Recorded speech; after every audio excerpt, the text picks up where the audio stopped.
finish it all. That's it. Okay.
I'm here in front of my order office or the polo and OWA here in Hong Kong. Ayan. So this is the main entrance. Okay.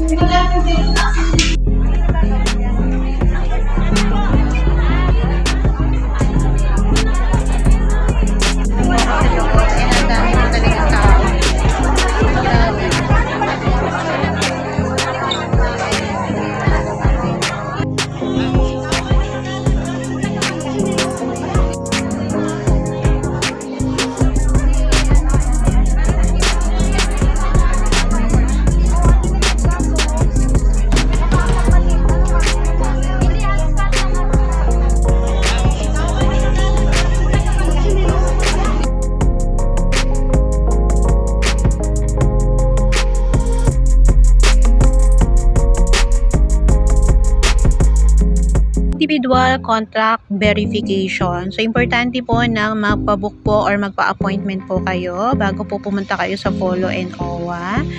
So, kailangan nyo po yan. So, para po mas madali, scan nyo lang po yung sa pinakababa. So, ayan. Yan po yung mas madali. Tapos, pagka-scan nyo po niyan, may lalabas po na pipil upan nyo po. Siyempre, may pangalan nyo po. Pangalan po ng employer nyo. Siyempre, contact number nyo po. Ayan. Yan po yung mga pipil upan nyo. Yan. Pagka-fill up nyo, so, depende po sa inyo yun kung ano pong gusto nyo pong date at saka time. So, depende po sa inyo. Yan po yung lalabas na pagka na-confirm na po or okay na po yung appointment nyo. OFW information sheet, ito po ay hinihingi po sa loob, ayan. So, sa isang stop po yan, hingi lang po kayo dyan. And then, fill upan nyo lang po lahat. Ayan. So, kailangan po na kompleto po talaga yan. So, yan. Isa po yan sa kailangan. Tapos po, yung original po na Hong Kong ID natin. Tapos po, yung passport natin. Siyempre, importante yan. Tapos, photocopy po ng HKID po at saka CP number natin. Photocopy po ng HK ng amo natin, tsaka CP niya. Tapos, yung photocopy po ng visa po natin. Tapos, yung blue contract po, 2 piraso lang po. At syempre po, yung photocopy po ng passport. Dito nyo po ipapasa sa counter 1 to 5 po yung mga pinilapan nyo po at yung mga piniprepare nyo po para sa contract verification po natin. Yan, dyan lang po. Tapos po, ang price po niyan is $80 po yung babayaran po natin dyan. Step 2, OWA payment. Sa counter 6 and 7 po. And then, kailangan po lang natin ipasa yung employment contract receipt. And yun pong pinilapan natin na OFW information sheet. And ang babayaran po natin dyan for OWA membership is $196. Counter V, individual contract releasing. So, dito po natin i-drop or ilalagay yung mga resibo po natin, yung 2 resibo po. Yung pong employment contract receipt and yung pong OWA membership fee receipt. And intayin lang po natin. Dito na po yung verified contract po natin, yung mga pinasa natin. Ayan. Salamat po sa panonood. Paalam.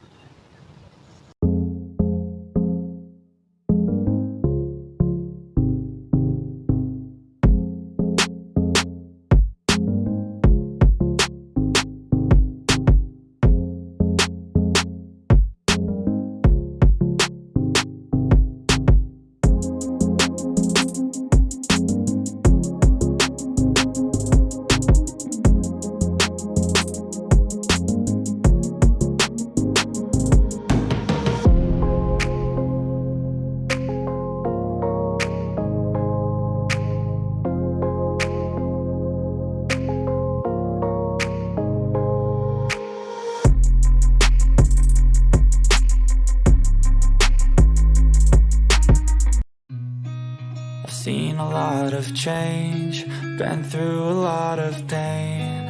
Some things are not the same as they were a year ago.